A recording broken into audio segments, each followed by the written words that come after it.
ನನ್ನೆಯ ವಿದ್ಯಾರ್ಥಿಗಳೇ, ನಿಮಗೆಲ್ಲ ಶುಭಾಶಯಗಳು. ಈ ಹಿಂದಿನ 10ನೇ ತರಗತಿಯಲ್ಲಿ ಬರ್ತಕ್ಕಂತಹ ಅಧ್ಯಾಯ ಅಂತಂದರೆ 4ನೇದು ಕರ್ನಾಟಕದಲ್ಲಿ ಬ್ರಿಟಿಷ್ ಆಳ್ವಿಕೆಗೆ ಪ್ರತಿರೋಧಗಳು ಎಂಬ ಅಧ್ಯಾಯದಲ್ಲಿ ನಾವು ಸಾಕಷ್ಟು ವಿಚಾರಗಳ ಬಗ್ಗೆ ತಿಳ್ಕೊಂಡಿದ್ವಿ. ಹೈದರಾಲಿ ಮತ್ತು ಟಿಪ್ಪು, ಹೈದರಾಲಿ ಏಳಿಗೆ ಹಾಗೂ ಪ್ರಾಬಲ್ಯ ಮತ್ತು ಟಿಪ್ಪು ಸುಲ್ತಾನ್ ಅಂತಕ್ಕಂಥವನು ಯಾವ ರೀತಿ ಸೈನ್ಯದಲ್ಲಿ ಬೆಳವಣಿಗೆಯಾಗಿ ಬ್ರಿಟಿಷರನ್ನು ಭಾರತದ ನೆಲದಿಂದ ಒಡೆದೊಡಿಸಲಿಕ್ಕೆ ನಡೆಸಿದಂತಹ ಪ್ರಯತ್ನಗಳ ವಿಫಲ ಆಗುವುದನ್ನು ಮೊದಲನೇ ತರಗತಿ ತಿಳ್ಕೊಂಡು, ಅಂದರೆ ಮೊದಲನೇ ಆಂಗ್ಲೋ ಮೈಸೂರಿಂದ 1767-69ರವರೆಗೆ, ಎರಡನೇ ಆಂಗ್ಲೋ ಮೈಸೂರಿಂದ 1780-84ರವರೆಗೆ, ಹಾಗೂ ಮೂರನೇ ಆಂಗ್ಲೋ ಮೈಸೂರಿಂದ 1790-92ರವರೆಗೆ ನಡೆದನ್ನು ನೋಡಿ. ಈ ಮೂರನೇ ಆಂಗ್ಲೋ ಮೈಸೂರು ಯುದ್ಧದಲ್ಲಿ ಅಂದರೆ ಎರಡನೇ ಆಂಗ್ಲೋ ಮೈಸೂರು ಯುದ್ಧದಲ್ಲಿ ಏನು ಮಾರಣಾಂತಿಕ ರೋಗಕ್ಕೆ ತುತ್ತಾಗಿ ಮರಣ ಹೊಂದಿದ ನಂತರ ಮುಂದುವರಿಸಿದಂಥ ಮಗ ಹೈದರಾಲಿ ಮಗ ಟಿಪ್ಪು ಮೂರನೇ ಆಂಗ್ಲೋ ಮೈಸೂರು ಯುದ್ಧವನ್ನು ಬ್ರಿಟಿಷರೊಂದಿಗೆ ಅವನು ಕಾದಾಡ್ತಾನೆ. ಆದರೆ ಅವಮಾನಕರವಾದಂತಹ ಒಂದು ಶ್ರೀರಂಗಪಟ್ಟಣ ಒಪ್ಪಂದವನ್ನು 1792ರಲ್ಲಿ ಮಾಡಿಕೊಡ್ತಾರೆ. ಅದರ ಷರತ್ತುಗಳು ಅಂತ ನಿಮ್ಗೆ ಗೊತ್ತಿದೆ. ಅರ್ಧ ರಾಜ್ಯವನ್ನು ಬಿಟ್ಟುಕೊಡ್ಬೇಕು, ಒಂದು. ಎರಡನೇದು ತನ್ನೆರಡು ಮಕ್ಕಳನ್ನು ಒತ್ತೆಯಾಳಾಗಿಡಬೇಕು. ಮೂರನೇದು ಯುದ್ಧ ಪರಿಹಾರಕ್ಕಾಗಿ 3 ಕೋಟಿ ರೂಪಾಯಿ ಪರಿಹಾರ ಕೊಡಬೇಕು, ಅಥವಾ ಕೊಡಲಿಕ್ಕೆ ಆಗದೇ ಇದ್ದರೆ ತನ್ನೆರಡು ಮಕ್ಕಳನ್ನು ಬ್ರಿಟಿಷರಿಗೆ ಒತ್ತೆಯಾಳಾಗಿ ಇಡಬೇಕಾಗಿತ್ತು. ಇವಿಷ್ಟು ಅವನಿಗೆ ಒಂದು ಒಪ್ಪಂದದಲ್ಲಿ ಪ್ರತಿಫಲ ಷರತ್ತುಗಳನ್ನು ಬ್ರಿಟಿಷರು ವಿಧಿಸ್ತಾರೆ. ಹೀಗೆ ಆ ಸಂದರ್ಭದಲ್ಲಿ ಸೆರೆ ಹಿಡಿದಿರ್ತಕ್ಕಂತಹ ಟಿಪ್ಪುವನ್ನ ಮತ್ತು ಟಿಪ್ಪುವಿನ ಸೈನಿಕರನ್ನ ಬಿಡಿಗೊಳಿಸುವ ಸಲುವಾಗಿ ಅವನೇನ್ ಮಾಡ್ತಾನೆ, ಒಲ್ಲದ ಮನಸ್ಸಿನಿಂದ ಶ್ರೀರಂಗಪಟ್ಟಣ ಒಪ್ಪಂದಕ್ಕೆ ಸಹಿಯನ್ನ ಹಾಕ್ತಾನೆ. ಆ ಸೇಡನ್ನು ತೀರಿಸಿಕೊಳ್ಳುವ ಸಲುವಾಗಿ ಅವನೇನ್ ಮಾಡ್ತಾನೆ, ಸಂಘಟಿತವಾಗಿ ಪ್ರಯತ್ನವನ್ನ ಮಾಡ್ತಾ ಇದ್ದಾನೆ. ಅದಕ್ಕೆ ಅವನೇನ್ ಮಾಡ್ತಾನೆ, ಮತ್ತೆ ಪುನಃ 4ನೇ ಆಂಗ್ಲೋ ಮೈಸೂರು ಯುದ್ಧವನ್ನು 1799ರಲ್ಲಿ ಬ್ರಿಟಿಷರ ವಿರುದ್ಧ ಅವನು ನಡೆಸ್ತಾನೆ. ಹೀಗೆ 3ನೇ ಆಂಗ್ಲೋ ಮೈಸೂರು ಯುದ್ಧದಲ್ಲಿ ಉಂಟಾದಂತಹ ಅವಮಾನಕರವಾದಂತಹ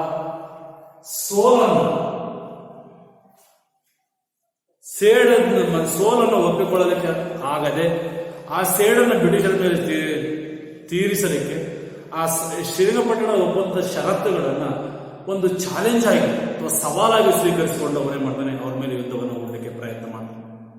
ಮತ್ತೆ ಒಪ್ಪಂದದ ಅನ್ವಯ ಬ್ರಿಟಿಷರ ನೇತೃತ್ವದಲ್ಲಿದ್ದಂತಹ ಮಿತ್ರಕೂಟಕ್ಕೆ ನೀಡಬೇಕಂತ ಭೂಪ್ರದೇಶಗಳನ್ನು ಮತ್ತು ಹಣವನ್ನು ಕೂಡ ಅವನು ಚಾಚೂ ತಪ್ಪದೆ ಅವರಿಗೆ ಕೊಟ್ಟು ತನ್ನೆರಡು ಮಕ್ಕಳನ್ನು ಕೂಡ ಒತ್ತೆಯಾಳಾಗಿಡ್ತಾನೆ.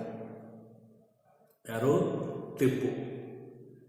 ಹೀಗೆ ಆ ಒತ್ತೆಯಾಳಾಗಿರ್ತಕ್ಕಂತಹ ಮಕ್ಕಳನ್ನು ವಾಪಸ್ ಕರೆಸಿಕೊಳ್ಳೋದು ಮತ್ತೆ ಸೈನಿಕರನ್ನು ತನ್ನ ಹಿಂದೆ ವಾಪಸ್ ಕರೆಸಿಕೊಳ್ಳೋದು ಒಂದು ಪ್ರಮುಖ ಜವಾಬ್ದಾರಿಯಾಗಿತ್ತು.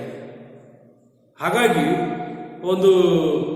ಅವನೇನ್ ಮಾಡ್ತಾನೆ, ಎಲ್ಲವನ್ನೂ ಚಾಚು ತಪ್ಪದೆ ಪಾಲಿಸಿ ವಾಪಸ್ ಸೈನ್ಯವನ್ನು ಮತ್ತು ಮಕ್ಕಳನ್ನು ವಾಪಸ್ ಕರೆಸಿಕೊಡ್ತಾನೆ. ಟಿಪ್ಪು ಬ್ರಿಟಿಷರ ಅಧೀನದಲ್ಲಿದ್ದಂತಹ ಮಲಯಾಳಂ ಮಾತನಾಡ್ತಕ್ಕಂತಹ ಭೂಪ್ರದೇಶಗಳನ್ನು ನ್ಯಾಯಯುತವಾಗಿ ತನಗೇ ಸೇರಬೇಕೆಂದು ಹೇಳಿ ವಾದ ಮಾಡ್ತಾನೆ. ಆದರೆ ಇದಕ್ಕೆ ಅವರೇನ್ ಮಾಡ್ತಾರೆ, ಬ್ರಿಟಿಷರು ಒಪ್ಪೋದಿಲ್ಲ, ಪುಷ್ಟೀಕರಿಸಬೇಕು.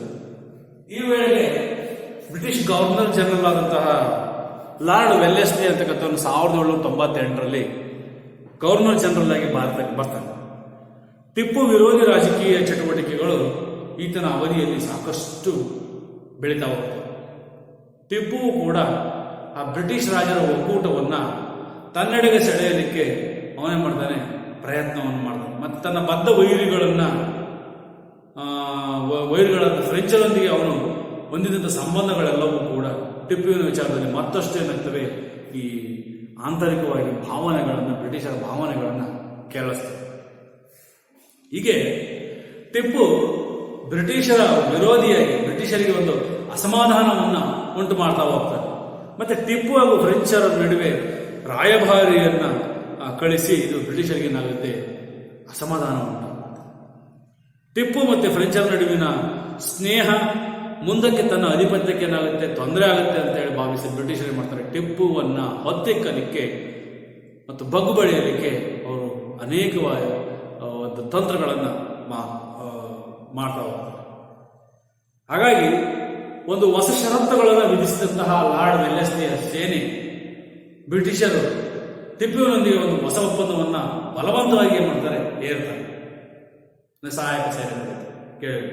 ಆದರೆ ಟಿಪ್ಪು ಏನ್ ಮಾಡ್ತಾನೆ, ಆ ಅಮಾನವೀಯ ಮತ್ತು ಅಸಮಾನವಾದಂತಹ ಷರತ್ತುಗಳನ್ನು ಒಪ್ಪಿಕೊಳ್ಳಲಿಕ್ಕೆ ತಯಾರಿರಲಿಲ್ಲ.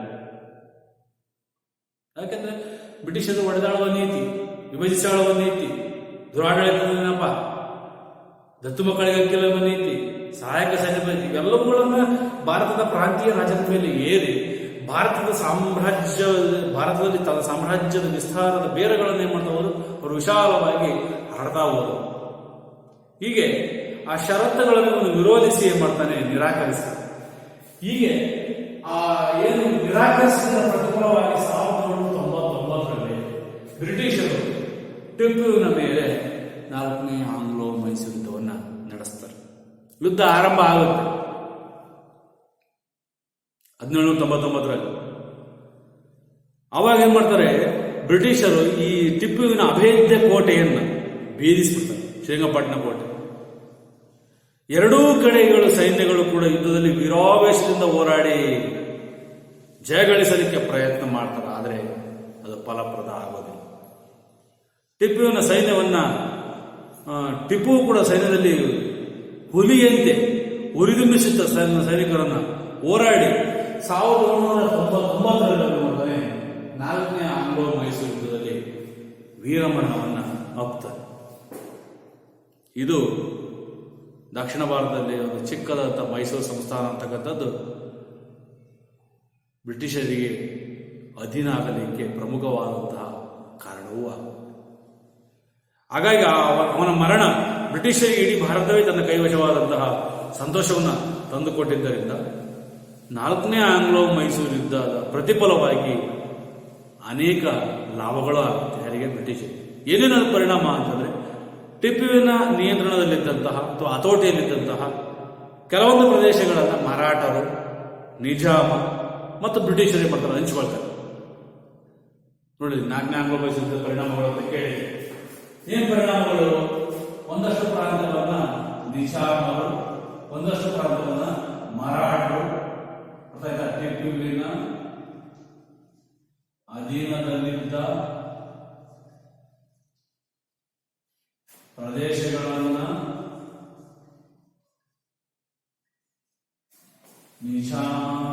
ನಿಜಾಮ, ಮರಾಠರು ಹಾಗೂ ಬ್ರಿಟಿಷರು ಹಂಚಿಕೊಂಡರು. ಬಹುತೇಕ ಟಿಪ್ಪುವಿನ ವಶದಲ್ಲಿದ್ದಂತಹ ಭಾಗಗಳನ್ನ ಅವರು ಮಾಡ್ತಾರೆ, ಹಂಚಿಕೊಂಡರು. ಎರಡನೇದು, ಟಿಪ್ಪು ವೀರಮರಣ ಅಪ್ಪಿದನು. ವೀರಾವೇಶದಿಂದ ಹೋರಾಡುತ್ತಾ ಯುದ್ಧಭೂಮಿಯಲ್ಲೇ ವೀರಮರಣ ಅಪ್ಪಿದನು. 3, ಒಂದಷ್ಟು ಪ್ರಾಂತ್ಯವನ್ನ, ಚಿಕ್ಕ ಪ್ರಾಂತ್ಯವನ್ನ ಮೈಸೂರು ಮಹಾಸಂಸ್ಥಾನದ ಪ್ರತಿನಿಧಿಗೆ ವರ್ಗಾಯಿಸಿದರು. ಚಿಕ್ಕ ಪ್ರಾಂತ್ಯವನ್ನ ಮೈಸೂರು ಸಂಸ್ಥಾನದ ಮುಮ್ಮಡಿ ಕೃಷ್ಣರಾಜ ಒಡೆಯರ್ ಅವರಿಗೆ, ಮೈಸೂರು ಸಂಸ್ಥಾನದ ಪ್ರತಿನಿಧಿಗೆ ಹಸ್ತಾಂತರ ಮಾಡಿ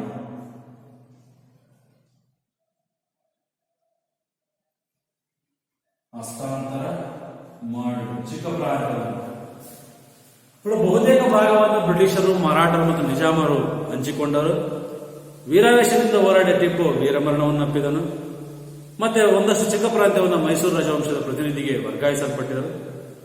ತರುವಾಯ ಏನಾಯ್ತು ಅಂತಂದ್ರೆ, ಒಂದು ಚಿಕ್ಕ ಭೌಗೋಳಿಕ ಪ್ರದೇಶ ಮೈಸೂರು ಸಂಸ್ಥಾನ ಅಂತೇಳಿ ಹೆಸರಾಗಿದ್ದನ್ನ ನೋಡ್ತೀವಿ. ಹೀಗೆ ಏನು ಇದರ ಪರಿಣಾಮಗಳ ಪ್ರತಿಫಲವಾಗಿ ದಕ್ಷಿಣ ಭಾರತದಲ್ಲಿ ಮೈಸೂರು ಸಂಸ್ಥಾನ ಅಂತಕ್ಕಂಥದ್ದು ಸಂಪೂರ್ಣವಾಗಿ ಯಾರ ಅಧೀನಕ್ಕೆ ಒಳಪಡ್ತು ಅಂತಂದ್ರೆ, ಬ್ರಿಟಿಷರ ಅಧೀನಕ್ಕೆ ಒಳಪಡ್ತು 1799ರಲ್ಲಿ. ನಂತರ ಈ ಕರ್ನಾಟಕದಲ್ಲಿ ಬ್ರಿಟಿಷರ ವಿರುದ್ಧ ಪ್ರತಿರೋಧವನ್ನು ಒಡ್ಡಿದಂತಹ ಪ್ರಮುಖವಾದಂತಹ ವ್ಯಕ್ತಿ ಅಂತಂದ್ರೆ ಚನ್ನಗಿರಿಯ ಮರಾಠರ ಪವಾರ್ ಕುಟುಂಬಕ್ಕೆ ಸೇರಿದಂತವನಂದ್ರೆ ದೋಂಡಿಯ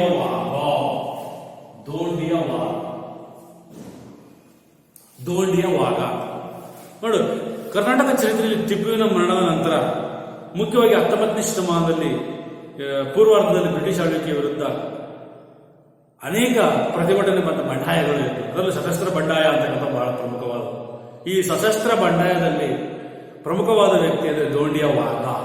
ಇವನು ಚನ್ನಗಿರಿಯ ಮರಾಠರ ಪವಾರ್ ಮನೆತನದ ಕುಟುಂಬದಲ್ಲಿ ಜನಿಸಿದಂತಹ ವ್ಯಕ್ತಿ. ಮರಾಠಿ ಭಾಷೆಯಲ್ಲಿ ವಾಘ ಎಂದರೆ ಏನಪ್ಪಾ ಅಂದ್ರೆ ಹುಲಿ ಅಂತ ಹೇಳ, ಹುಲಿ ವಾಘ ಹುಲಿ ಅಂತ. ಬ್ರಿಟಿಷರಿಗೆ ಇವನು ಕೂಡ ಸಿಂಹ ಸ್ವಪ್ನನಾಗಿತ್ತು. ಇವನು 1789 ಸುಮಾರಿಗೆ ಮೈಸೂರಿನ ಹೈದರಾಲಿಯ ಸೈನ್ಯದಲ್ಲಿ ಒಬ್ಬ ಈ ಕುದುರೆ ಸವಾರಿ ಅಶ್ವಾರೋಹಿ ಸೈನಿಕನಾಗಿ ಸೇರಿಕೊಂಡು ಸೇನಾ ನಾಯಕನಾಗಿ ಕೂಡ ಅವನು ಪರಿವರ್ತನೆ ಆಗ್ತಾನೆ. ಮತ್ತೆ ಇದಷ್ಟೇ ಅಲ್ಲದೆ ಅವನೇ ಮಾಡ್ತಾನೆ ಟಿಪ್ಪುವಿನ ಜೊತೆಗೆ ಕೆಲವೊಂದು ಭಿನ್ನಾಭಿಪ್ರಾಯಗಳಿತ್ತು. ಹಾಗಾಗಿ ಅವನ ಅಸಮಾಧಾನ ಹೊಂದಿದಂತಹ ಧೋಂಡಿಯವಾದ ಸೇನೆಯಿಂದ ಹೊರಬಂದು ತನ್ನ ಪ್ರತ್ಯೇಕವಾದ ಖಾಸಗಿ ಸೈನ್ಯವನ್ನು ಕಟ್ಟಿಕೊಳ್ತಾನೆ. ಸಜ್ಜುಗೊಳಿಸಿದ ಟಿಪ್ಪುವಿನ ಸೈನ್ಯದಲ್ಲಿ ಅನೇಕ ಅತೃಪ್ತ ಸೈನಿಕರು ಇದ್ದರು. ಜೊತೆಗೆ ಅವನು ಏನ್ ಮಾಡ್ತಾನೆ, ಈ ಪಾಳೆಗಾರರು ಇವರೆಲ್ಲ ಗುಂಪು ಕಟ್ಟಿಕೊಂಡು ತನ್ನದೇ ಆದ ಖಾಸಗಿ ಸೈನ್ಯವನ್ನ ಕಟ್ಟಿಕೊಂಡು ಬ್ರಿಟಿಷರ ವಿರುದ್ಧ ಅಂದ್ರೆ 4ನೇ ಆಂಗ್ಲೋ ಮೈಸೂರು ಯುದ್ಧದ ಸಮಯದಲ್ಲಿ ಅವನೇ ಮಾಡ್ತಾನೆ ಸೆರೆಮನಿಯನ್ನ ಸೇರ್ತಾನೆ, ಅಂದ್ರೆ ಟಿಪ್ಪುವನ್ನು ಸೆರೆಮನಿ ಸೇರಿಸಿ. ನಂತರ ಶ್ರೀರಂಗಪಟ್ಟಣದ ಪತನದ ನಂತರ ಬ್ರಿಟಿಷರು ಈತನನ್ನ ಮತ್ತೇನ್ ಮಾಡ್ತಾರೆ, ಸೆರೆಮನಿಯಲ್ಲಿ ಹೊರಬಿಡ್ತಾರೆ. ಆಗ ಅವನು ತನ್ನದೇ ಆದ ಖಾಸಗಿ ಸೈನ್ಯವನ್ನು ಕಟ್ಟಿಕೊಂಡು ಸೈನಿಕ ಕಾರ್ಯಾಚರಣೆಗಳನ್ನ ನಡೆಸ್ತಾ ಹೋಗ್ತಾನೆ. ಶಿಕಾರಿಪುರ, ಶಿವಮೊಗ್ಗ, ಹರಿಹರ, ಹೊನ್ನಾಳಿ ಈ ಪ್ರದೇಶದಲ್ಲಿ ಅವನೆಲ್ಲ ತನ್ನ ಪಾಳೆಗಾರಿಕೆಯನ್ನು ನಡೆಸ್ತಾ ಹೋಗ್ತಾನೆ. ಹಾಗಾಗಿ ಈ ಧೋಂಡಿಯವ್ವಾಗ ಟಿಪ್ಪುವಿನ ಸೈನ್ಯದಲ್ಲಿದ್ದಂಥ ಅತೃಪ್ತ ಸೈನಿಕರು ಮತ್ತು ಪಾಳೆಗಾರರನ್ನು ಸಂಪರ್ಕಿಸಿ ಒಂದು ಸೈನ್ಯವನ್ನು ಸುಸಜ್ಜಿತವಾಗಿ ಕಟ್ಟಿಕೊಂಡು ಬ್ರಿಟಿಷರ ವಿರುದ್ಧ ಅವನು ಬಂಡಾಯದ ಬಾವುಟವನ್ನು ಹಾರಿಸ್ತಾನೆ. ಬಿದನೂರು, ಚಿತ್ರದುರ್ಗ, ಶಿವಮೊಗ್ಗ ಇಲ್ಲಿ ಎಲ್ಲ ಕೋಟೆಗಳನ್ನು ವಶಪಡಿಸಿಕೊಳ್ಳಲು ಪ್ರಯತ್ನ ಮಾಡ್ತಾನೆ. ಆದರೆ ಚಿತ್ರದುರ್ಗ ಕೋಟೆಯನ್ನು ಕೂಡ ಅವನು ವಶಪಡಿಸಿಕೊಳ್ಳಲು ಪ್ರಯತ್ನ ಮಾಡಿ ವಿಫಲನೂ ಕೂಡ ಆಗ್ತಾನೆ. ಕೊನೆಗೆ ಗವರ್ನರ್ ಜನರಲ್ ಆಗಿದ್ದ ಲಾರ್ಡ್ ವೆಲ್ಲೆಸ್ಲಿ ಏನ್ ಮಾಡ್ತಾನೆ, ಇವನ ಬಂಡಾಯಗಳನ್ನು ಹತ್ತಿಕ್ಕಲಿಕ್ಕೆ ಪ್ರಾರಂಭಿಸ್ತಾನೆ ಲಾರ್ಡ್ ವೆಲ್ಲೆಸ್ಲಿ ಅಂತ. ಮತ್ತೆ ಈ ಧೋಂಡಿಯವ್ವಾಗ ತನ್ನ ನಿಯಂತ್ರಣದಲ್ಲಿದ್ದಂತಹ ಶಿವಮೊಗ್ಗ, ಹೊನ್ನಾಳಿ, ಹರಿಹರ, ಶಿಕಾರಿಪುರ ಈ ಎಲ್ಲಾ ಪ್ರದೇಶಗಳನ್ನ ಲಾರ್ಡ್ ವೆಲ್ಲೆಸ್ಲಿ ಅಂತ ವಶಪಡಿಸಿಕೊಳ್ತಾನೆ. ತರುವಾಯ ಧೋಂಡಿಯ ನಿಜಾಮನ ಹತೋಟಿಯಲ್ಲಿದ್ದಂತಹ ಗುತ್ತಿ ಎಂಬ ಪ್ರದೇಶಕ್ಕೆ ಅವನೇನ್ ಮಾಡ್ತಾನೆ, ಪಲಾಯನಗೈತಾನೆ. ಆಗ ನಿಜಾಮನು ಕೂಡ ಗುತ್ತಿಯನ್ನು ಮುತ್ತಿಗೆ ಹಾಕಿದಾಗ ಅನಿವಾರ್ಯವಿಲ್ಲದೆ ಧೋಂಡಿಯವ್ವಾಗ ಅಂತಕ್ಕಂಥ ಒಂಟೆ ಮತ್ತು ಆನೆಗಳನ್ನ ವಶಪಡಿಸಿಕೊಳ್ತಾರೆ. ಧೃತಿಗೊಡದ ಗೋನೆ ಧೋಂಡಿಯವ್ವಾಗ ಏನ್ ಮಾಡ್ತಾನೆ, ತನ್ನ ಹೋರಾಟವನ್ನು ಕೂಡ ಮುಂದುವರಿಸ್ತಾ ಹೋಗ್ತಾನೆ. ನೋಡಿ, ಹೀಗೆ ಈ ಬ್ರಿಟಿಷರ ಆಳ್ವಿಕೆಯನ್ನ ನಮ್ಮ ಕರ್ನಾಟಕದಲ್ಲಿ ಪ್ರತಿರೋಧ ಒಡ್ಲಿಕ್ಕೆ ಧೋಂಡಿಯವ್ವಾಗನು ಕೂಡ ಏಕಾಂಗಿಯಾಗಿ ಹೋರಾಟವನ್ನು ಮುಂದುವರಿಸ್ತಾರೆ. ಅನೇಕ ಅತೃಪ್ತ ಪಾಳೆಗಾರರನ್ನು ಧೋಂಡಿಯವ್ವಾಗನಿಗೆ ಮಾಡ್ತಾರೆ, ಪ್ರೋತ್ಸಾಹವನ್ನು ಕೊಡ್ತಾರೆ. ಆದರೆ ಮಲಬಾರ್ ಪ್ರದೇಶದ ಇವನು ಯಾರೋ ಮಾಯೆಯಲ್ಲಿ ಫ್ರೆಂಚರಿಗೆ ಅಂದ್ರೆ ಮಲಬಾರ್ ಪ್ರದೇಶದ ಮಾಯೆಯ ಫ್ರೆಂಚರಿ ಮಾಡ್ತಾರೆ, ಇವರಿಗೆ ಮತ್ತೆ ಪ್ರೋತ್ಸಾಹ ಕೊಡ್ತಾರೆ ಬ್ರಿಟಿಷರ ವಿರುದ್ಧ ಹೋರಾಡಲಿಕ್ಕೆ. ಆಮೇಲೆ ಹರಿಹರ, ದುರ್ಗ, ಶಿಕಾರಿಪುರ, ಸವಣೂರು, ರಾಣೆಬೆನ್ನೂರು, ಕಿತ್ತೂರು, ಲೋಂಡ ಹೀಗೆ ಅನೇಕ ಈ ವಿಶಾಲವಾದಂತಹ ಭೌಗೋಳಿಕ ಪ್ರದೇಶದಲ್ಲಿ ಬ್ರಿಟಿಷರ ಈತನ ಜಾಡನ್ನು ಹಿಡ್ಕೊಂಡು ಹೋಗಿ ಹಿಂಬಾಲಿಸ್ತಾರೆ. ಶಿರಾಟಿಯನ್ನು ಕೂಡ ತನ್ನ ಸುಪರ್ದಿಗೆ ತೆಗೆದುಕೊಂಡಂತಹ ಬ್ರಿಟಿಷ್ ಸೇನೆ ಧೋಂಡಿಯವ್ವಾಗನ ಸೈನ್ಯದ ಅನೇಕ ಸೈನಿಕರನ್ನು ಏನ್ ಮಾಡ್ತದೆ, ಹತ್ಯೆಯನ್ನು ಮರಣವನ್ನು ಹೊಂದಕ್ಕೆ ಕಾರಣೀಭೂತರಾಗ್ತದೆ. ಕೊನೆಗೆ ಧೋಂಡಿಯವ್ವಾಗ ಏನಾಗ್ತಾನೆ, ಲಾರ್ಡ್ ವೆಲ್ಲೆಸ್ಲಿ ಇಂದ ಹತ್ಯೆಗೀಡಾಗ್ತಾನೆ. ವೆಲ್ಲೆಸ್ಲಿ ಆತನಿಗೆ ಅಂತ್ಯವನ್ನು ಆಡಲು ನಿರ್ಧರಿಸಿ ದೇಶೀಯ ಸಂಸ್ಥಾನದ ರಾಜರ ಸಹಾಯವನ್ನು ಪಡೆದು ಅವನೇನ್ ಮಾಡ್ತಾನೆ, ಶಿಕಾರಿಪುರದ ಕೋಟೆಯನ್ನು ಕೂಡ ವಶಪಡಿಸಿಕೊಳ್ತಾನೆ. ಕೊನೆಗೆ ಅಲ್ಲಿನ ಧೋಂಡಿಯ ಸೈನ್ಯವನ್ನ ಬ್ರಿಟಿಷ್ ಸೈನ್ಯ ಏನ್ ಮಾಡುತ್ತೆ, ಛೇದಿಸುತ್ತೆ. ಅಂದ್ರೆ ಅವನು ಎಲ್ಲೆಲ್ಲಿ ಪ್ರಾಂತ್ಯಗಳಲ್ಲಿ ತನ್ನ ಪ್ರಾಬಲ್ಯವನ್ನು ಮೆರೆಯಲಿಕ್ಕೆ ಸೇನೆಯನ್ನು ನಿಯೋಜಿಸಿದ್ನೋ ಆ ಎಲ್ಲಾ ಸೇನೆಯನ್ನು ಇವನು ಏನ್ ಮಾಡ್ತಾನೆ, ಲಾರ್ಡ್ ವೆಲ್ಲೆಸ್ಲಿ ಹತ್ತಿಕ್ತಾ ಬರ್ತಾವ. ತುಂಗಭದ್ರಾ ಮತ್ತು ಈ ಮಲಪ್ರಭಾ ನದಿಗಳ ನಡುವಿನ ವಿಶಾಲ ಭೂಪ್ರದೇಶದಲ್ಲಿ ನಿರ್ಭೀತಿಯಿಂದ ಸಂಚರಿಸುತ್ತಿದ್ದ ಧೋಂಡಿಯ ಸೈನ್ಯವನ್ನು ಸೋಲಿಸಲು ಬ್ರಿಟಿಷರು ಕೂಡ ಪ್ರಯತ್ನಿಸ್ತಾರೆ. ಎಲ್ಲಾ ದಿಕ್ಕುಗಳಿಂದ 4 ದಿಕ್ಕುಗಳಿಂದ ಇವನನ್ನು ಸುತ್ತುವರಿದು ಮಾಡ್ತಾರೆ. ನಿಜಾಮ ಮರಾಠರ ಸೈನ್ಯದ ನಡುವೆ ಸಿಲುಕಿ ಧೋಂಡಿಯ ನೇತೃತ್ವದ ಸೈನ್ಯದ ಮೇಲೆ ಬ್ರಿಟಿಷರು ಯಾಪಲಪೆರವಿ ಮತ್ತು ಈ ಕೋನೆಗಲ್ ಎಂಬ ಸ್ಥಳಗಳಲ್ಲಿ ನೆನ್ಪಿಟ್ಕೋಬೇಕು ಮಕ್ಕಳೇ, ಧೋಂಡಿಯವ್ವಾಗನ ಹತ್ಯೆ ಮಾಡಿದ ಸ್ಥಳ ಯಾಪಲಪೆರವಿ ಎಂಬ ಸ್ಥಳದಲ್ಲಿ ಕಾರ್ಯಾಚರಣೆ ನಡೆಸಿ ಕೋನೆಗಲ್ ಎಂಬ ಸ್ಥಳದಲ್ಲಿ ಆತನನ್ನ ಹತ್ಯೆಗೈತೆ. ತಮ್ಮ ನಾಯಕನಿಲ್ಲದ ನಂತರ ಆ ಸೇನೆ ಏನಾಗುತ್ತೆ, ಭಯಬಿದ್ದು ಚೆದರಿ ಹೋಗ್ತಾರೆ. ಬಂಡುಕೋರರಿಂದ ಈ ಒಂದು ಶಸ್ತ್ರಾಸ್ತ್ರಗಳಿಂದ ಅಪಾರ ಪ್ರಮಾಣದ ಶಸ್ತ್ರಾಸ್ತ್ರಗಳನ್ನ ಬ್ರಿಟಿಷರು ಏನ್ ಮಾಡ್ತಾರೆ, ಮದ್ದುಗುಂಡುಗಳನ್ನು ಶಸ್ತ್ರಾಸ್ತ್ರಗಳನ್ನ ಸೆರೆಯಾಳುಗಳಲ್ಲಿ ತೆಗೆದುಕೊಂಡು ವಾಪಸ್ ಹೋಗ್ತಾರೆ. ಇಲ್ಲಿಗೆ ಏನಾಗುತ್ತೆ, ಧೋಂಡಿಯವಾಗನ ಒಂದು ಹೋರಾಟ ಅಂತ್ಯ. ವೆಲ್ಲೆಸ್ಲಿಯನ್ನು ಬಿಡಲು ಹೇಳಿದ್ರೆ ವ್ಯಾಪಾರ ಪರವೆ ಮತ್ತು ಕೋನಗಲೆಂಬ ಸ್ಥಳದಲ್ಲಿ ಒಂದು 4 ಕಡೆಗಳಲ್ಲಿ ಸುತ್ತುವರೆದು ಇವನ ಬಂಡಾಯವನ್ನು ಹತ್ತಿಕ್ಕಿ ಅವನ ಸೈನಿಕರನ್ನು ಸೆರೆ ಹಿಡಿದು ಅವರಲ್ಲಿರ್ತಕ್ಕಂಥ ಎಲ್ಲ ಮದ್ದುಗುಂಡು ಹಾಗೂ ಶಸ್ತ್ರಾಸ್ತ್ರಗಳನ್ನ ವಶಪಡಿಸಿದರು. ತದನಂತರ ಕರ್ನಾಟಕದಲ್ಲಿ ಬ್ರಿಟಿಷರ ವಿರುದ್ಧ ಹೋರಾಟ ಮಾಡಿದಂದ್ರೆ ಕಿತ್ತೂರು ರಾಣಿಯ ಬಂಡಾಯ ಬಹಳ ನಿಮಗೆ ಫೇಮಸ್ ಅಂತಂದ್ರೆ ನಮ್ಮ ಕರ್ನಾಟಕದ ಇತಿಹಾಸದಲ್ಲಿ ಈ ಬೆಳಗಾವಿ ಜಿಲ್ಲೆಯ ಬೈಲಹೊಂಗಲ ತಾಲೂಕಿನ ಕಿತ್ತೂರು ಸಂಸ್ಥಾನದ ಬಂಡಾಯ, ಅದರಲ್ಲೂ ರಾಣಿ ಚೆನ್ನಮ್ಮ, ವೀರ ರಾಣಿ ಚೆನ್ನಮ್ಮ ಯಾವ ರೀತಿ ವನಕ್ಕೆ ಹೋಗುವ ದುರ್ಗದಲ್ಲಿ ಮದಕರಿ ನಾಯಕನ ಒಂದು ಪಾಳೆಗಾರಿಕೆಯನ್ನು ಹತ್ತಿಗಾರಿಕೆ ಹೋರಾಟ ಮಾಡಿಲ್ಲ, ಹಂಗೆ ರಾಣಿ ಚೆನ್ನಮ್ಮ ಅಂತಕ್ಕಂಥ ಬ್ರಿಟಿಷರ ಪ್ರತಿನಿಧಿಯಾಗಿ ಬಂದಂತಹ ಮೇಜರ್ ಥ್ಯಾಕರೆ ಸಾಹೇಬನ ಒಂದು ಕಿರುಕುಳವನ್ನು ತಾಳಲಾದ ಹೋರಾಟ ಮಾಡಿದ್ರು. ಅಂದ್ರೆ ಬ್ರಿಟಿಷರು ಈ ಒಂದು ತನ್ನಂತಹ ನೀತಿಗಳಿದ್ದಲ್ಲ, ಏನು ದತ್ತು ಮಕ್ಕಳಿಗೆ ಅಕ್ಕಿಲ ಎಂಬ ನೀತಿ, ಹಂಗೆ ಹೈದರಾಲಿ ಟಿಪ್ಪು ಮತ್ತು ಮರಾಠರ ಬಲಿಷ್ಠ ಪ್ರತಿರೋಧಗಳನ್ನ ಅಡಗಿಸಿದ ನಂತರ ತಮ್ಮ ಅಧಿಕಾರದ ಕ್ರೋಢೀಕರಣಕ್ಕಾಗಿ ಬ್ರಿಟಿಷರು ಮಾಡಿದ ಕೆಲವೊಂದು ನೀತಿಗಳನ್ನು, ಕಾನೂನುಗಳನ್ನು ಜಾರಿ ತಂದರು. ಅದರಲ್ಲೂ ದತ್ತು ಮಕ್ಕಳಿಗೆ ಅಕ್ಕಿಲ ಎಂಬ ನೀತಿ, ಲಾರ್ಡ್ ಡಾಲೌಸಿ ಜಾರಿ. ಈ ಕಾನೂನಿನ ವಿರುದ್ಧ ಸಂಘಟಿಸಲ್ಪಟ್ಟಂತ ಸಶಸ್ತ್ರ ಬಂಡಾಯಗಳಲ್ಲಿ ರಾಣಿ ಚೆನ್ನಮ್ಮ ತನ್ನ ದತ್ತುಪುತ್ರ ಯಾರೋ ಇವನಿರ್ತಾನೆ, ಯಾರು ಶಿವಲಿಂಗ ರುದ್ರ ಸರ್ಜಾ ದೇಸಾಯಿಯ ಮಗ, ಹಿರಿ ಮಗ, ಅಂದ್ರೆ ಧಾರವಾಡ ಜಿಲ್ಲೆಯ ಮತ್ತು ಬೆಳಗಾವಿ ಕಿತ್ತೂರು ಸಂಸ್ಥಾನದಲ್ಲಿ ಬರ್ತಕ್ಕಂಥ ಎರಡೂ ಮಧ್ಯದಲ್ಲಿ ಭಾಗದ ಈ ಕಿತ್ತೂರು ಸಂಸ್ಥಾನ ಮಲ್ಲ ಸರ್ಜಾ ದೇಸಾಯಿಯ ಮರಣದ ನಂತರ ಕಿತ್ತೂರಿನ ಆಡಳಿತ ಅಂತಕ್ಕಂಥದ್ದು ಶಿವಲಿಂಗ ರುದ್ರ ಸರ್ಜಾ ದೇಸಾಯಿಗೆ ಹಸ್ತಾಂತರ ಆಗುತ್ತೆ.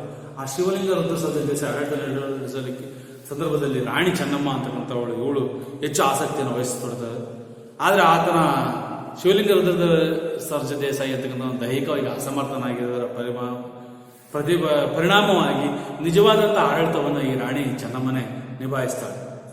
ಶಿವಲಿಂಗ ರುದ್ರ ಸರ್ಜಾ ದೇಸಾಯಿ ಮರಾಠಾಡಳಿತದಲ್ಲಿ ಬ್ರಿಟಿಷರಿಗೆ ಸಹಾಯವನ್ನು ನೀಡಿದ್ದರಿಂದ ಬ್ರಿಟಿಷರು ಏನ್ ಮಾಡ್ತಾರೆ, ಆ ಕಿತ್ತೂರು ಸಂಸ್ಥಾನವನ್ನು ವಂಶಪಾರಂಪರ್ಯವಾಗಿ ಆತನಿಗೆ ನೀಡಿ ಪ್ರತಿಯಾಗಿ ಏನ್ ಮಾಡ್ತಾನೆ, ವಾರ್ಷಿಕ ಕಾಣಿಕೆಯನ್ನು, ವಾರ್ಷಿಕ ವೇತನವನ್ನು ಪಡೆದುಕೊಳ್ಳುವಂತ ಈ ಒಂದು ಒಪ್ಪಂದ ಎಲ್ಲಿವರೆಗಿತ್ತು, ಥಾಮಸ್ ಮೊನ್ರೋನ ಕಾಲದಲ್ಲೂ ಕೂಡ ಜಾರಿ ಇದೆ.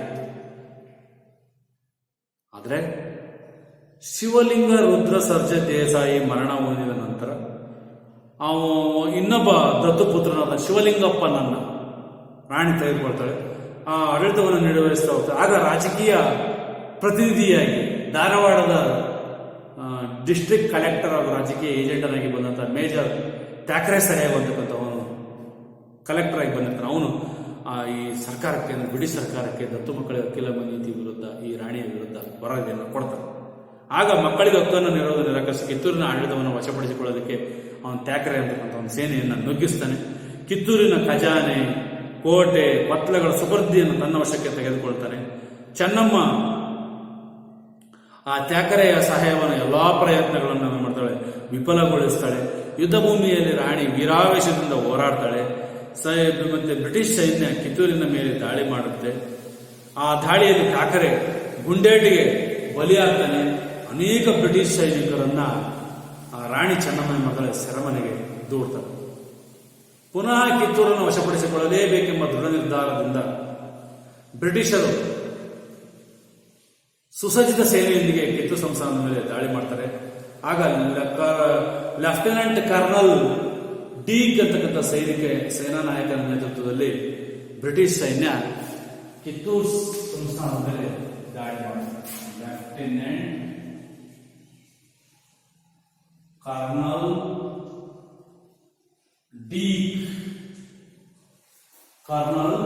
ಡೀಕ್ ಅಂತ ದಾಳಿ ಮಾಡುತ್ತೆ. ದಾಳಿ ಮಾಡಿದಂತಹ ಸಂದರ್ಭದಲ್ಲಿ ಬ್ರಿಟಿಷರ ಸೈನ್ಯದಿಂದ ತಪ್ಪಿಸಿಕೊಂಡಂತಹ ರಾಣಿ ಚೆನ್ನಮ್ಮ ಅಂತಕ್ಕಂಥವಳನ್ನ ಬ್ರಿಟಿಷರ ಪುರೋಹಿತರಿಂದ ಏನ್ ಮಾಡ್ತಾರೆ, ಸೆರೆ ಹಿಡಿತಾರೆ. ಸೆರೆ ಹಿಡಿದವಳನ್ನ ಜೈಲಿನಲ್ಲಿ ಇಡ್ತಾರೆ. ಸೆರೆಮನೆ ನಿಲ್ಲಿಸಿದಂತ ರಾಣಿ ಚೆನ್ನಮ್ಮ ಅಲ್ಲೇ ಅವಳೇನು ಮಾಡ್ತಾಳೆ, ವೀರಮರಣವನ್ನು ಆಗ್ತಾಳೆ. ಸೊ ಇಂದಿಗೂ ಕೂಡ ನಾಡಿಗೆ ಅವಳು ಅಂದ್ರೆ ರಾಣಿ ಚೆನ್ನಮ್ಮ ಆದರ್ಶಪ್ರಾಯರಾಗಿದ್ದಾರೆ. ಯಾಕೆ ಆದರ್ಶಪ್ರಾಯ ಅಂತಂದ್ರೆ ಅವಳ ವ್ಯಕ್ತಿತ್ವ, ಅವಳ ಹೋರಾಟದ ಸ್ವಭಾವ ಮತ್ತು ಬ್ರಿಟಿಷರ ವಿರುದ್ಧ ಅವಳು ನಡೆಸಿದಂಥ ಸಂಘಟಿತ ಪ್ರಯತ್ನ ಇವತ್ತಿನ ಭಾರತೀಯ ಯುವಜನತೆಗೆ ಅತ್ಯುತ್ತಮ ಮಾದರಿ ಅಂತ ತಿಳ್ಕೋಬಹುದಾಗಿದೆ. ಹೀಗೆ ವೀರಮರಣ ಒಪ್ಪಿದ ನಂತರ ಕಿತ್ತೂರು ಸಂಸ್ಥಾನದಲ್ಲಿ ಅಲ್ಲಿ ಹೋರಾಟವನ್ನು ಮುಂದುವರಿಸಿದಂಥ ವ್ಯಕ್ತಿ ಅಂತಂದ್ರೆ ವೀರರಾಣಿ ಚೆನ್ನಮ್ಮನ ಬಲಗೈ ಬಂಟ ಸಂಗೊಳ್ಳಿ ರಾಯಣ್ಣ. ಅಂದ್ರೆ ಇವನು ರಾಣಿ ಚೆನ್ನಮ್ಮನೊಂದಿಗೆ ಈ ಹೆಸರು ಇವಂದು ಕೂಡ ತಳ್ಕೊಂಡು ಅಜರಾಮರ ಮತ್ತು ಅವಿಸ್ಮರಣೀಯ. ಯಾಕೆಂದ್ರೆ ಇವನೊಬ್ಬ ವೀರ ಯೋಧ, ಕಿತ್ತೂರಿನ ಸ್ವತಂತ್ರಕ್ಕೆ ಹೋರಾಡುವುದು ತನ್ನ ಆದ್ಯ ಕರ್ತವ್ಯ ಎಂದು ವಾದಿಸಿ ಬ್ರಿಟಿಷರ ವಿರುದ್ಧ ಇವನು ಕೂಡ ಹೋರಾಟವನ್ನು ಮುಂದುವರಿಸ್ತಾನೆ. ಈತನ ಮನೆತನದವರ ಪರಂಪರೆಯಿಂದ ಸೈನಿಕರಾಗಿ ಆ ಕಿತ್ತೂರು ಸಂಸ್ಥಾನದಲ್ಲಿ ಸೇವೆಯನ್ನ ಸಲ್ಲಿಸ್ತಾ ಇರ್ತಾರೆ. ರಾಯಣ್ಣ ಯುದ್ಧದಲ್ಲಿ ಕೂಡ ಇವನು ಸೆರೆಯಾಳಾಗಿ ಬಂಧಿಸಲ್ಪಟ್ಟು ಮತ್ತೆ ಪುನಃ ಬಿಡುಗಡೆ ಆಗ್ತಾನೆ. ಇವನ ಬಗ್ಗೆ ಹೆಚ್ಚಿನ ದಾಖಲೆಗಳು, ಲಿಖಿತ ದಾಖಲೆಗಳು ದೊರಕದೇ ಇದ್ರೂ ಕೂಡ ಅನೇಕ ಕಥೆಗಳು, ಲಾವಣಿಗಳು ಇವನ ಚರಿತ್ರೆಯನ್ನು ಬಿಂಬಿಸ್ತವೆ. ಸೈನಿಕರನ್ನು ಸಂಘಟಿಸಿದ ಸ್ವತಂತ್ರದ ಬಗ್ಗೆ ಅಭಿಮಾನವನ್ನು ಬೆಳೆಸಿಕೊಂಡು ಇವನು ಗುಪ್ತ ಸಭೆಗಳನ್ನು ನಡೆಸುವುದರ ಮೂಲಕ ಬ್ರಿಟಿಷರ ವಿರುದ್ಧ ಸುಸಜ್ಜಿತ ಸೈನ್ಯ ಸಂಘಟನೆಗಳನ್ನು ಮಾಡ್ತಾ ಬಂದ. ಬ್ರಿಟಿಷರ ಆಡಳಿತದ ಪ್ರಮುಖ ಅಂಗವಾಗಿದ್ದಂಥ ತಾಲೂಕು ಕಚೇರಿಗಳು, ಖಜಾನೆಗಳನ್ನು ಲೂಟಿ ಮಾಡ್ತಾ ಬಂದ. ನಂದಗಡ ಹಾಗೂ ಖಾನಾಪುರ ತರುವಾಯ ಸಂಪಗಾವಿ ಹಾಗೂ ಆತನ ಕಾರ್ಯಾಚರಣೆಯ ಸ್ಥಳಗಳಾದವು. ಈತನ ಸೈನ್ಯ ಸುಮಾರು 500ರಷ್ಟಿತ್ತು. ಮತ್ತೆ ಬ್ರಿಟಿಷರ ಸೈನ್ಯಕ್ಕೆ ಇವನು ಸಹಾಯವನ್ನು ಕೂಡ ನೀಡುತ್ತಿದ್ದ. ಹಳ್ಳಿಗರು ಅವನ ಆಕ್ರೋಶಕ್ಕೆ ತುತ್ತಾದರು. ಬ್ರಿಟಿಷರು ರಾಯಣ್ಣನ ರಾಣಿ ಚೆನ್ನಮ್ಮನ ಕುಮ್ಮಕ್ಕಿನಿಂದ ಈ ಸೈನಿಕ ಕಾರ್ಯಾಚರಣೆಗಳನ್ನು ನಡೆಸುತ್ತಿದ್ದಾನೆಂದು ಭಾವಿಸಿ ಆ ರಾಣಿ ಚೆನ್ನಮ್ಮನನ್ನು ಏನು ಮಾಡ್ತಾರೆ, ಬೈಲವಂಗ್ಲ ಜೈಲಿನಿಂದ ಮತ್ತೆ ಕುಸುಗಲ್ಲಿಗೆ ಸೆರೆಮನೆಗೆ ಸ್ಥಳಾಂತರವನ್ನು ಮಾಡ್ತಾರೆ. ಯಾಕೆಂದ್ರೆ ಇವನು ರಾಣಿ ಚೆನ್ನಮ್ಮನ ಏಜೆಂಟನಾಗಿ ಕೂಡ ಕಾರ್ಯವನ್ನು ನಿರ್ವಹಿಸ್ತಿದ್ದಾನೆ. ಹಾಗಾಗಿ ಅವಳು ಪ್ರಭಾವದಿಂದಲೇ ಇವನು ನಮ್ಮ ವಿರುದ್ಧ ಈ ರೀತಿ ಸೈನ್ಯವನ್ನು ಸುಸಂಘಟನೆ ಮಾಡಿ ಹೋರಾಟಕ್ಕೆ ಇಳಿತಾನೆ ಅಂತೇಳಿ ಏನ್ ಮಾಡ್ತಾರೆ, ರಾಣಿ ಚೆನ್ನಮ್ಮನ ಬಯಲೂರಿನಿಂದ ಕುಸುಗಲ್ ಜೈಲಿಗೆ ವರ್ಗಾವಣೆ ಮಾಡ್ತಾರೆ. ಇಂಥ ಸಂದರ್ಭದಲ್ಲಿ ರಾಯಣ್ಣನನ್ನ ಸೆರೆ ಹಿಡಿಯಲಿಕ್ಕೆ ಬ್ರಿಟಿಷರು ಒಂದು ಸಂಚನ್ನು ರೂಪಿಸ್ತಾರೆ. ಏನ್ ಮಾಡ್ತಾರೆ, ಸ್ಥಳೀಯ ಜನರ ಸಹಕಾರವನ್ನು ಅಲ್ಲಿ ಮಾನ್ಸಿಂಗ್ ಅಂತ ಒಂದು ದೇಶದ್ರೋಹಿ ಏನ್ ಮಾಡ್ತಾನೆ, ಇವರ ಸುಳಿವನ್ನ ಹೇಳ್ಕೊಡ್ತಾರೆ. ಹೀಗೆ ಕಿತ್ತೂರಿನ ಚೆನ್ನಮ್ಮ ವಿರೋಧಿಸುತ್ತಿದ್ದಂತಹ ಏನು ದೇಸಾಯಿಗಳನ್ನು ಪ್ರಚೋದಿಸಿದರು. ಅಮಲ್ದಾರನಾಗಿದ್ದಂಥ ಕೃಷ್ಣರಾಯ ಎಂಬುವನು ಈ ರಾಯಣ್ಣನನ್ನು ಹಿಡಿದುಕೊಳ್ಳಲಿಕ್ಕೆ ಸಹಾಯವನ್ನ ಬ್ರಿಟಿಷ್ ಜೊತೆ ಮಾಡ್ತಾರೆ, ಕೈ ಜೋಡಿಸ್ತಾರೆ. ಕೊನೆಗೆ ರಾಯಣ್ಣನನ್ನ ಬ್ರಿಟಿಷರು ಬಂಧಿಸಿ ಸೆರೆಮನೆಗೆ ತರ್ತಾರೆ.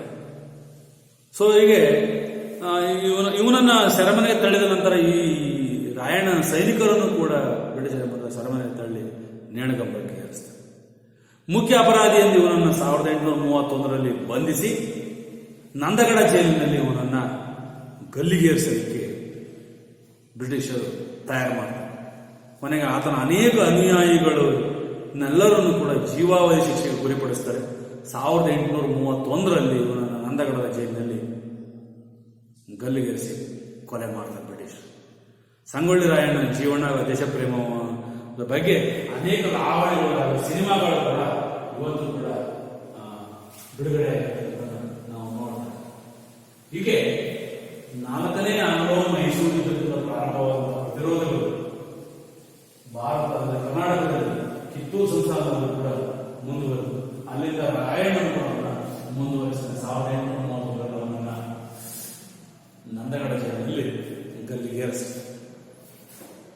ತದನಂತರ ನಮ್ಮ ದಕ್ಷಿಣ ಭಾರತದಲ್ಲಿ ಈ ಬ್ರಿಟಿಷರ ವಿರುದ್ಧ ದಂಗೆಗಳು ಕೂಡ ಮತ್ತೆ ಪ್ರಾರಂಭ ಆಗ್ತವೆ. ಅದರಲ್ಲಿ ಅಮರ ಸುಳ್ಯ ಬಂಡಾಯ ಪುಟ್ಟ ಬಸಪ್ಪನ ನೇತೃತ್ವದಲ್ಲಿ ಪ್ರಾರಂಭ ಆಗುತ್ತೆ. ಅಂದ್ರೆ ಈ ಮೂಲತಃ ರೈತ ಸಮುದಾಯಕ್ಕೆ ಸೇರಿದಂತ ಇವರು ಕೊಡಗಿನ ಹಾಲೇರಿ ರಾಜವಂಶದ ಚಿಗವೀರ ರಾಜೇಂದ್ರ ನನ್ನ ಬ್ರಿಟಿಷರು 1834ರಲ್ಲಿ ಪದಚ್ಯುತಗೊಳಿಸಿ ಅವನನ್ನು ಬೆಂಗಳೂರಿನ ಮೂಲಕ ವೆಲ್ಲೂರಿಗೆ ಹಾಗೂ ಕಾಶಿಗೆ ಇವನನ್ನು ತಲುಪಿಸ್ತಾರೆ. ಆತನ ಒಂದು ಪದಚ್ಯುತಿ ಅಂತಕ್ಕಂಥದ್ದು ಕೊಡಗಿನಲ್ಲಿ ರಾಜಕೀಯ ಅಸಮಾಧಾನ ಉಂಟಾಗಲಿಕ್ಕೆ ಕಾರಣ. ಆಗ ಈ ಜಿಲ್ಲೆಯಲ್ಲಿ ಕೊಡಗಿನಲ್ಲಿ ಸ್ವಾಮಿ ಅಪರಂಪರ ಕಲ್ಯಾಣ ಸ್ವಾಮಿ ಮತ್ತು ಪುಟ್ಟು ಬಸಪ್ಪ ಅಂತಕ್ಕಂಥದ್ದು ಸ್ವಾಮಿ ಅಪರಂಪರ ಇವರೇ ಮಾಡಿದ ಸಶಸ್ತ್ರ ಬಂಡಾಯವನ್ನ ಪ್ರಾರಂಭಿಸ್ತಾರೆ. ಸ್ವಾಮಿ ಅಪರಂಪರ ಅಥವಾ ಕಲ್ಯಾಣ ಸ್ವಾಮಿ ಅವನು ಕೊಡಗಿನಲ್ಲಿ ಸಶಸ್ತ್ರ ಬಂಡಾಯವನ್ನ ಮಾಡ್ತಾರೆ. 1835ರಲ್ಲಿ ಆತನನ್ನ ಅಂದ್ರೆ ಈ ಪುಟ್ಟಬಸಪ್ಪನನ್ನ ಸೆರೆ ಹಿಡಿದು ಬೆಂಗಳೂರಿಗೆ ರವಾನಿಸ್ತಾರೆ. ಕಲ್ಯಾಣ ಸ್ವಾಮಿಯನ್ನು ಬಂಧಿಸಲ್ಪಡ್ತಾರೆ. ಆತನನ್ನು ಕೂಡ ಮೈಸೂರು ಸೆರೆಮನೆಯಲ್ಲಿ ಇಡ್ತಾರೆ. ಹೀಗೆ ಕೆಳ ಕೊಡಗಿನ ಜನ ಕಲ್ಯಾಣ ಸ್ವಾಮಿಯ ನಿಧನದ ನಂತರ ಬಂಡಾಯವನ್ನು ಮುಂದುವರಿಸಿ ಕೆನರಾ ಪ್ರಾಂತ್ಯ, ಬೆಳ್ಳಾರೆ, ಪುತ್ತೂರು ಮೊದಲಾದ ಸ್ಥಳಗಳಲ್ಲಿ ಅಮರ ಸುಳ್ಳೆ ಬಂಡಾಯ ಕೇಂದ್ರ ಸ್ಥಳಗಳಾಗಿ ಪರಿವರ್ತನೆ ಆಗ್ತವೆ. ಈ ಬಂಡಾಯದ ಚಲನಶೀಲತೆಯನ್ನು ಪುಷ್ಟೀಕರಿಸಲಿಕ್ಕೆ ಶೀಘ್ರದಲ್ಲೇ ಕೂಡ ಇವರು ಕೂಡ ಅಪರಂಪರ ಅಂತಕ್ಕಂಥವನ್ನು ಏನ್ ಮಾಡ್ತಾನೆ, ಬಂಡಾಯದ ನಾಯಕತ್ವವನ್ನು ವಹಿಸಿಕೊಳ್ತಾರೆ. ಅಲ್ಲಿ ಕೊಡಗಿನಲ್ಲಿ ಮೇಲ್ಕೊಡಗು ಮತ್ತು ಕೆಳಕೊಡಗು ಅಂತ ಇರ್ತದೆ. ಘಟ್ಟ ಪ್ರದೇಶದಲ್ಲಿ ವಾಸಿಸ್ತಕ್ಕಂಥ ಮೇಲ್ಕೊಡಗು ಅಂತ ಕರಿತೀವಿ. ಪುಟ್ಟಬಸಪ್ಪ ಬಂಡುಕೋರರನ್ನ ಜನರನ್ನು ಸಂತೈಸಿದಕ್ಕೆ ಬಂಡುಕೋರರ ಸರ್ಕಾರದ ಸ್ಥಾಪನೆಯ ನಂತರ ತಂಬಾಕು ಹಾಗೂ ಉಪ್ಪಿನ ಮೇಲಿನ ಸುಂಕವನ್ನು ರದ್ದು ಮಾಡಲಾಗುವುದೆಂದು ಘೋಷಿಸಲಾಗುತ್ತೆ. ಶ್ರೀಮಂತ ರೈತರು, ಪಾರುಪತ್ಯಗಾರರು, ಭೂ ಹಿಡುವಳಿದಾರರಿಗೆ ಆಶ್ವಾಸನೆಗಳನ್ನು ನೀಡುತ್ತಾರೆ. ಬೆಳ್ಳಾರಿಯಲ್ಲಿದ್ದ ಸರ್ಕಾರಿ ಕಚೇರಿಗಳನ್ನು ವಶಪಡಿಸಿಕೊಂಡು ಸರ್ಕಾರಿ ಅಧಿಕಾರಿಗಳನ್ನು ಬಂಧಿಸುತ್ತಾರೆ. ಬಂಡಾಯದ ಪ್ರಥಮ ಹೆಜ್ಜೆಯಾಗಿದ್ದಂತಹ ಮತ್ತು ಬಂಡಾಯದ ಪ್ರಥಮ ಹೆಜ್ಜೆಯಾಗಿರ್ತಕ್ಕಂಥದ್ದನ್ನು ನೋಡ್ತೀವಿ. ಹೀಗೆ ಈ ಕೊಡಗಿನ ದಂಗೆ ಹೆಚ್ಚು ಜನಪ್ರಿಯತೆಯನ್ನು ಗಳಿಸಿದ್ದರಿಂದ ಬಂಡಾಯ ಅಂತಕ್ಕಂಥದ್ದು ವ್ಯಾಪಕ ಪ್ರಚಾರ ಹಾಗೂ ಬೆಂಬಲವನ್ನು ಪಡೆದುಕೊಳ್ಳುತ್ತೆ. ಹೋರಾಟಗಾರರು ಪುತ್ತೂರಿನಲ್ಲಿ ಬ್ರಿಟಿಷ್ ಸೈನ್ಯವನ್ನು ಎದುರಿಸ್ತಾರೆ. ಯಾಕೆಂದ್ರೆ ಇದು ಉದ್ದೇಶ ಸಾಮಾನ್ಯವಾಗಿ ಏನಾಗಿತ್ತು ಅಂತಂದ್ರೆ ಮಂಗಳೂರಿನ ಏನು ಬ್ರಿಟಿಷರು ವಶಪಡಿಸಿಕೊಂಡಿದ್ರು ಟಿಪ್ಪುವಿನಿಂದ. ಆಗ ಮಂಗಳೂರಿನ ಕಡೆಗೆ ತೆರಳಿದಂತ ಅವರು ಪಾಣಿ ಮಂಗಳೂರು ಮತ್ತು ಬಂಟ್ವಾಳದಲ್ಲಿ ಕಾರ್ಯಾಚರಣೆಗಳನ್ನು ನಡೆಸ್ತಾರೆ. ಬಂಟ್ವಾಳದ ಜೈಲು ಮತ್ತು ಖಜಾನೆಗಳನ್ನು ಲೂಟಿ ಮಾಡಿ ಇದನ್ನು ಹತ್ತಿಕ್ಕಲಿಕ್ಕೆ ಬ್ರಿಟಿಷರು ಏನ್ ಮಾಡ್ತಾರೆ, ತಲ್ಲಿಚೇರಿ ಮತ್ತೆ ಬಾಂಬೆ ಸೈನ್ಯವನ್ನ ಅಪೇಕ್ಷಿಸ್ತಾರೆ.